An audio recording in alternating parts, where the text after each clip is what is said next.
এই তুই এখন এখানে বেশি ফোন টিপছিস, কয়টা বাজে? তোর হুজুরিকা পড়তে যাওয়ার কথা না? যা ফোন দিয়ে তাড়াতাড়ি হাট, পড়তে যা। না, আমি আর আজকে থেকে ওই হুজুরিকা পড়তে যাবো না। কে তুই পড়তে যাবি না কে? তোর কি সমস্যা? ওই হুজুর কাছে মিথ্যে কথা কয়, তুমি যাও, আমি আর আজকে থেকে পড়তে যাবো না হুজুরি কাজ। কি মিথ্যে কথা কয় মানে?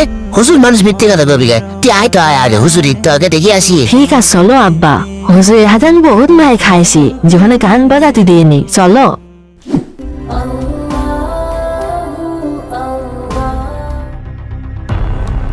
হুজুর দাঁড়াও, তোমার আজ বিচার আছে। বিচার মানে ভাই কিসের বিচার? আমি তো কোনো দোষ করি নাই। তুমি দোষ করনি মানে? তুমি হুজুর মানুষে ছেলেবেলার সামনে মিথ্যে কথা পাবো কেন? এটা মিথ্যে কথা শিখবে না? আমি কোথায় মিথ্যা কথা বলি? আপনাকে এটা কে বললো? আমি তো কোনো মিথ্যা কথা বলি না। এই তোর সাথে কি মিথ্যা কথা বলেছ? একটু বলতো। হুজুর আমার বলেছে নামাজ নাকি 5 ওয়াক্ত। এই নামাজ 5 ওয়াক্ত না কয়েক তো? নামাজ তো 5 ওয়াক্তই। নামাজ 5 ওয়াক্ত যে, তুমি খালি জুমার নামাজ পড়ো কে? তোমার 5 ওয়াক্ত নামাজ পড়ছি তো কখনো দেখি নাই। দেখলেন তো ভাই, পোলাপান এরকমই সবকিছু শেখে। বাবা মা যা কিছু করে তারা তাই শেখে। এজন্য তাদের সামনে 5 ওয়াক্ত নামাজ পড়বেন, যাতে তারা বড় হয়ে আপনার কাছ থেকে শিখে 5 ওয়াক্ত নামাজ পড়ে।